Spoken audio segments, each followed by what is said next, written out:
प्रणाम जय जगन्नाथ मो मातृभाषा चैनल को आपण मानकु हार्दिक भाव स्वागत। तो आज आम प्राबंधिक गोलक बिहारी धलंक रचित प्रबंध चित्रग्रीवर उचित अभिमान संपर्क में दीर्घ प्रश्नोत्तर आलोचना करिबा, जहाँकि आमर +3 6th सेमिस्टर DSC 3 यूनिट 3 रे रही अछि। तो जो मैंने आपण मानक चैनल मो मातृभाषा को सब्सक्राइब करना बा प्रथम करी ही चैनल को आसुचंती तो गोटे सब्सक्राइब कर दियंतु एवं पाखरे थिबा बेल आइकन ने ऑल ऑप्शन सिलेक्ट कर दियंतु, जहा फଳରେ मो वीडियो सर्वप्रथमे आपणक पाखरे पहुंची परिबो। तो चलंतु आरंभ करिबा। सेमिस्टर एग्जाम रे हमर जेमती प्रश्न आसे चित्रग्रीवर उचित अभिमान प्रबंधर नामकरणर सार्थकता प्रतिपादन कर। कौन पाई प्राबंधिक एही प्रबंधर नाम चित्रग्रीवर उचित अभिमान रखिछंती से संपर्क रे आमे आज आलोचना करिबा। ओडिया प्रबंध साहित्य क्षेत्र रे जने श्रेष्ठ प्राबंधिक हेउछंती श्रीजुक्त गोलक बिहारी धल। ओडिया प्रबंध साहित्य रे से बेस परिचित लाभ करिछंती। तांको लिखित चित्रग्रीवर उचित अभिमान एक नीति शिक्षामूलक प्रबंध। उक्त प्रबंध रे प्राबंधिक समाज को नीति शिक्षा प्रदान करिछंती। प्राबंधिक चित्रग्रीव कपोतराज, राजा अष्टम एडवार्ड, गोविंद बल्लभ पंथ और अर्जुनंकर नीति शिक्षा प्रसंग को जीवंत भाव में परिप्रकाश करिछंती। एही चारोटी नीति शिक्षा को नहीं प्राबंधिक चित्रग्रीवर उचित अभिमान प्रबंध परिप्रकाश करिछंती। तो ओडिया प्रबंध साहित्य क्षेत्र रे श्रीजुक्त गोलक बिहारी धल बेस परिचित लाभ करिछंती। तो तांक रचित एही चित्रग्रीवर उचित अभिमान प्रबंध रे से नीति शिक्षामूलक प्रसंग वर्णना करिछंती। चारोटी नीति शिक्षामूलक प्रसंग को नहीं एही प्रबंध परिप्रकाश करछंती। ता कौन ना चित्रग्रीव कपोतराज, राजा अष्टम एडवार्ड, गोविंद बल्लभ पंथ और अर्जुनंकर नीति शिक्षा प्रसंग को जीवंत भाव में एही प्रबंध रे उपस्थापन करिछंती। प्राबंधिक प्रथमे कपोतराज चित्रग्रीवर नीति शिक्षा प्रसंग उपस्थापन करिछंती। प्रथमे पंडित श्रेष्ठ विष्णु शर्मा राजकुमार मानको पाठ पढ़ाउथिला बेले चारोटी नीति शिक्षा प्रसंग कहिथिले। से गल्प माध्यम रे राजकुमार मानको नीति शिक्षा सुनाइथिले, कारण से जानिथिले जे गल्प माध्यम रे पिला माने ही भल मने रखि पारंती। तो प्राबंधिक गोलक बिहारी धल तांकर प्रथम नीति शिक्षा रे कपोतराज चित्रग्रीव संपर्क रे वर्णना करिछंती। तो पंडित श्रेष्ठ विष्णु शर्मा राजकुमार मानको पाठ पढ़ाउथिला बेले चारोटी नीति शिक्षा प्रसंग को वर्णना करिथिले। तो से गल्प माध्यम रे ही राजकुमार मानको नीति शिक्षा सुनाइथिले, कारण से जानिथिले जे गल्प माध्यम रे पिला माने ही भल मने रखि पारंती। अनेक कपत कपति सेमानक पिला छुआ तारी आश्रय चलुथिले। दलपति हेले मध्य से आदौ स्वार्थपर नथिला। किए ना चित्रग्रीव। एकदा कपोतराज चित्रग्रीव दलबल घेनी आकाशरे उड़ी जाउथिला बेले बणरे तंडुल कणा देखि सदल बळे ओल्हाई पड़िथिले। सेमाने ओल्हाई पड़ी जालरे पड़ीगले। जालर मुकुलिबा पाई सेमाने जाई मूषिक राजा हिरण्यकଙ୍କ निकटरे पहुँचीथिले। हिरण्यक थिला मूषिक मानकर राजा। तो से प्रथमे चित्रग्रीवर फास काटिबाको आसी ताको मुकुलाइबाको चाहिथिला, किंतु चित्रग्रीव मना करि देइथिला। से कहिथिला प्रथमे तार अनुचर माने मुक्त हुअन्तु, सबुठु शेषरे से मुकुलिब। कारण चित्रग्रीव राजा थिला, तार मन और प्राण थिला उदार। से निज पाई सुख सुविधा खोजु नथिला। दलपति बा राजा आगे दलर कथा भाविले मर्यादा रही थाए। तेणु ଚିତ୍ରଗ୍ରୀବର ଏ ଅଭିମାନ ବା ଗର୍ବ ଉଚିତ ଅଟେ।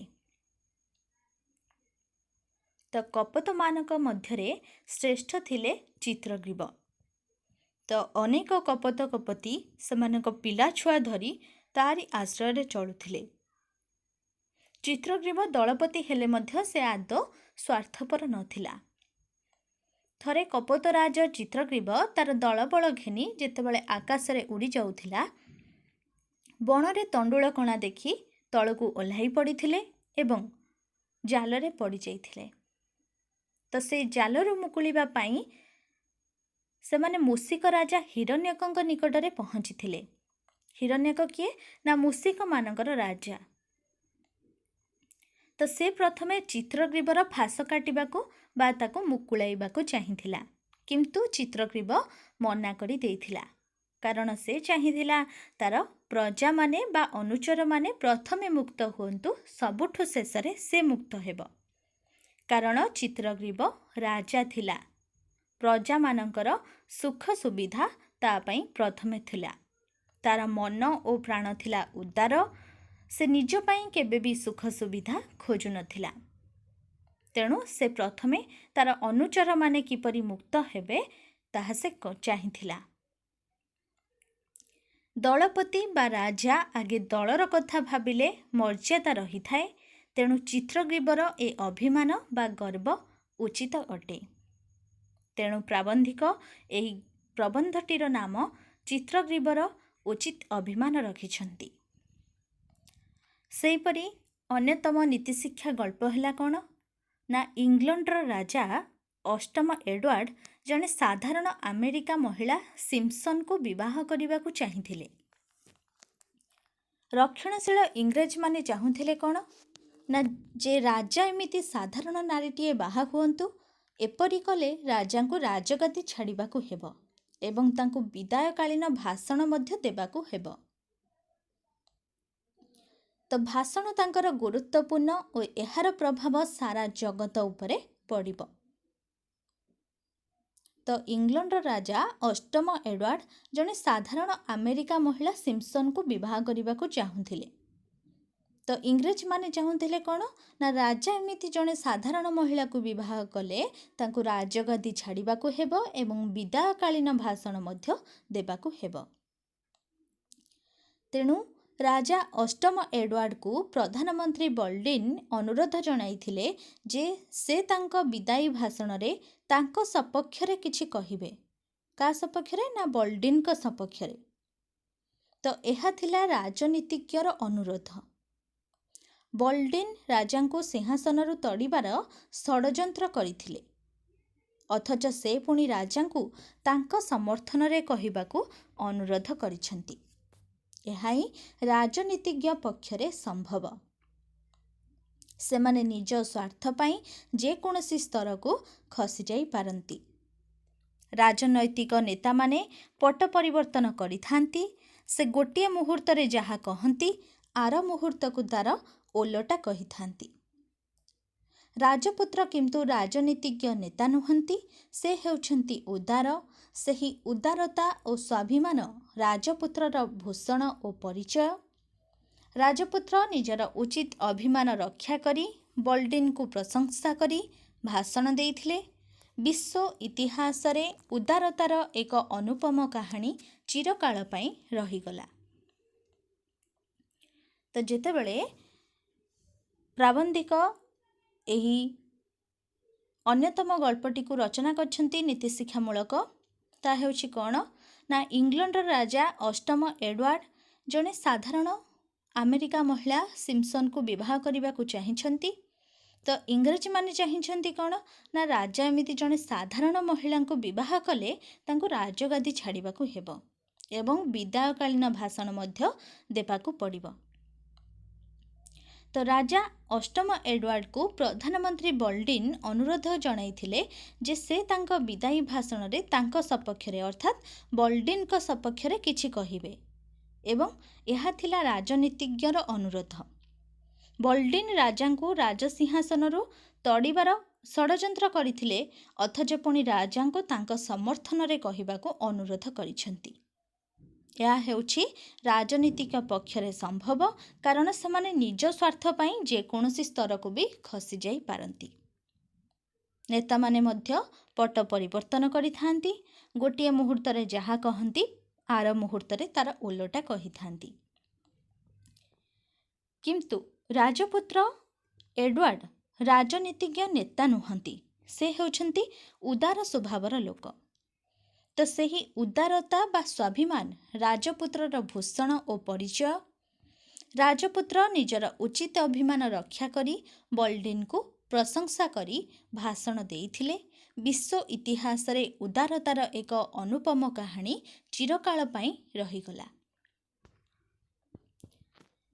ସେହିପରି ଅନ୍ୟ ଏକ ନୀତିଶିକ୍ଷା ହେଉଛି କ'ଣ ନା, ଗୋବିନ୍ଦ ବଲ୍ଲଭ ପନ୍ଥ ଥିଲେ ଜଣେ ମହାନ ସ୍ୱାଧୀନତା ସଂଗ୍ରାମୀ।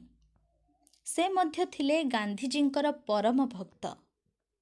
1947 ମସିହା ଅଗଷ୍ଟ 15 ତାରିଖରେ ଭାରତ ସ୍ୱାଧୀନତା ଲାଭ କରିଥିଲା। ଏହାର ବର୍ଷକ ପରେ ଭାରତ ସାରା ପ୍ରଥମ ବାର୍ଷିକ ଉତ୍ସବ ପାଳିତ ହେଉଥିଲା। ଗୋବିନ୍ଦ ବଲ୍ଲଭ ପନ୍ଥ ଇଂରେଜମାନଙ୍କ ବିରୁଦ୍ଧରେ ଭାଷଣ ଦେବେ ବୋଲି ସମସ୍ତ ଦର୍ଶକ ଚାହିଁ ରହିଥାନ୍ତି, କାରଣ ଇଂରେଜମାନେ ବର୍ଷ ବର୍ଷ ଧରି ଆମକୁ ଶୋଷଣ କରି ଚାଲିଛନ୍ତି। କିନ୍ତୁ ଶ୍ରୀଯୁକ୍ତ ପନ୍ଥଙ୍କ ଭାଷଣରେ ଇଂରେଜମାନଙ୍କ ବିରୁଦ୍ଧରେ ପଦଟିଏ କଥା ନଥିଲା। ତ ଦର୍ଶକ ବୃନ୍ଦ ଆଶ୍ଚର୍ଯ୍ୟ ହୋଇଯାଇଥିଲେ। ଅନେକ ଲୋକ ମଧ୍ୟ ଅସନ୍ତୁଷ୍ଟ ହୋଇଥିଲେ, କିନ୍ତୁ ପନ୍ଥଜୀ ସନ୍ତୁଷ୍ଟ ଥିଲେ, କାରଣ ସେଥିରେ ଭାରତର ସ୍ୱାଭାବିକତା ହିଁ ପ୍ରକାଶ ପାଇଥିଲା। ତ ଏହା ମଧ୍ୟ ଏକ ନୀତିଶିକ୍ଷାମୂଳକ ପ୍ରସଙ୍ଗ ନା କ'ଣ, ଗୋବିନ୍ଦ ବଲ୍ଲଭ ଥିଲେ ଜଣେ ମହାନ ସ୍ୱାଧୀନତା ସଂଗ୍ରାମୀ, ଗାନ୍ଧିଜୀଙ୍କର ମଧ୍ୟ ପରମ ଭକ୍ତ। ତ ଯେତେବେଳେ 1947 ମସିହା ଅଗଷ୍ଟ 15 ତାରିଖରେ ଭାରତ ସ୍ୱାଧୀନତା ଲାଭ କରିଥିଲା, ତ ବର୍ଷକ ପରେ ଭାରତ ସାରା ପ୍ରଥମ ବାର୍ଷିକ ଉତ୍ସବ ଅନୁଷ୍ଠିତ ହେଉଥିଲା। ତ ଗୋବିନ୍ଦ ବଲ୍ଲଭ ପନ୍ଥ ଇଂରେଜମାନଙ୍କ ବିରୁଦ୍ଧରେ ଭାଷଣ ଦେବେ ବୋଲି ଦର୍ଶକମାନେ ଚାହିଁ ରହିଥିଲେ, କାରଣ ଇଂରେଜମାନେ ବର୍ଷ ବର୍ଷ ଧରି ଶାସନ କରିଥିଲେ। କିନ୍ତୁ ପନ୍ଥଙ୍କ ଭାଷଣରେ ଇଂରେଜମାନଙ୍କ ବିରୁଦ୍ଧରେ ପଦଟିଏ ବି କଥା ନଥିଲା। ତ ଦର୍ଶକ ବୃନ୍ଦ ଆଶ୍ଚର୍ଯ୍ୟ ହେବା ସହିତ ଅସନ୍ତୁଷ୍ଟ ମଧ୍ୟ ହୋଇଯାଇଥିଲେ। କିନ୍ତୁ ପନ୍ଥଜୀ ସନ୍ତୁଷ୍ଟ ଥିଲେ, କାରଣ ସେଥିରେ ଭାରତର ସ୍ୱାଭାବିକତା ହିଁ ପ୍ରକାଶ ପାଇଥିଲା। ସେହିପରି ଅନ୍ୟତମ ବ୍ୟକ୍ତିତ୍ୱ ହେଉଛନ୍ତି ଅର୍ଜୁନ। ସେ ଥିଲେ ମହାଭାରତ ଯୁଦ୍ଧର ଜଣେ ଅପ୍ରତିଦ୍ୱନ୍ଦ୍ୱୀ ବୀର। ସେ ଥିଲେ ମଧ୍ୟମ ପାଣ୍ଡବ। କୌରବ ଓ ପାଣ୍ଡବମାନଙ୍କ ମଧ୍ୟରେ ମହାଭାରତ ଯୁଦ୍ଧ ହୋଇଥିଲା। ସେହି ଯୁଦ୍ଧର ଆରମ୍ଭରେ ଅର୍ଜୁନ ବିଷଣ୍ଣ ହୋଇଗଲେ, କାରଣ ଯୁଦ୍ଧର ଅପରିସୀମ ଲୋକ କ୍ଷୟ ଓ ଧନକ୍ଷୟ ହୋଇଥାଏ। ସେ ଯୁଦ୍ଧ କରିବାକୁ ରାଜି ହେଲେ ନାହିଁ। ଏହି ଘଡ଼ିସନ୍ଧି ମୁହୂର୍ତ୍ତରେ ଶ୍ରୀକୃଷ୍ଣ ତାହାଙ୍କୁ ବୁଝାଇ ଲଢ଼େଇ କରିବାକୁ ପ୍ରବର୍ତ୍ତାଇଥିଲେ। ତ ଚତୁର୍ଥ ପ୍ରସଙ୍ଗ କ'ଣ ନା, ଅର୍ଜୁନଙ୍କ ପ୍ରସଙ୍ଗକୁ ନେଇ ବର୍ଣ୍ଣନା କରାଯାଇଛି। ମହାଭାରତ ଯୁଦ୍ଧର ଜଣେ ଅପ୍ରତିଦ୍ୱନ୍ଦ୍ୱୀ ବୀର ଥିଲେ ଅର୍ଜୁନ। ସେ ଥିଲେ ମଧ୍ୟମ ପାଣ୍ଡବ।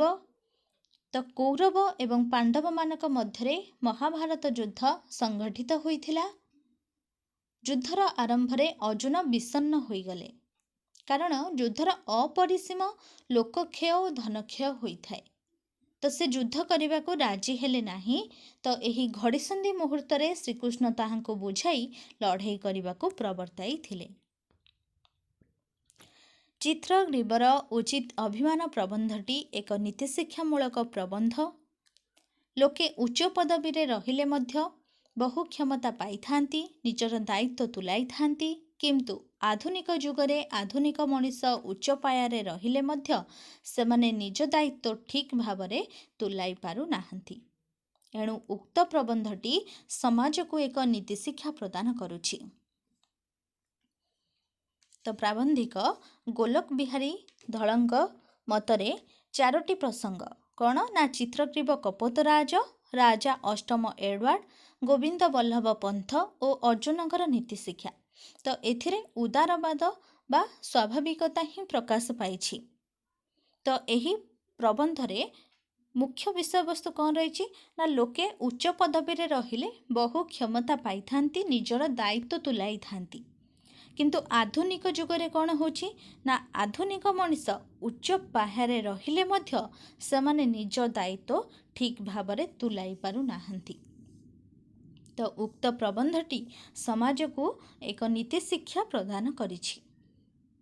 ତ ଏହା ହେଉଛି ଗୋଲକ ବିହାରୀ ଧଳଙ୍କ ରଚିତ ଚିତ୍ରଗ୍ରୀବର ଉଚିତ ଅଭିମାନ ସମ୍ପର୍କରେ ଦୀର୍ଘ ପ୍ରଶ୍ନୋତ୍ତର ଆଲୋଚନା। ଆଶା କରୁଛି ଏହା ଆପଣମାନଙ୍କ ପାଇଁ ବହୁତ ଉପାଦେୟ ହେବ। ତ ଭିଡ଼ିଓ ଭଲ ଲାଗିଥିଲେ ଲାଇକ୍ କରିବାକୁ ଆଦୌ ଭୁଲିବେନି ଏବଂ ସାଙ୍ଗମାନଙ୍କୁ ମଧ୍ୟ ସେୟାର କରିଦେବେ, ଯାହାଫଳରେ ସେମାନେ ମଧ୍ୟ ଉପକୃତ ହୋଇପାରିବେ। ତ ରହୁଛି, ସମସ୍ତେ ଭଲରେ ରୁହନ୍ତୁ, ଖୁସିରେ ରୁହନ୍ତୁ। ଧନ୍ୟବାଦ।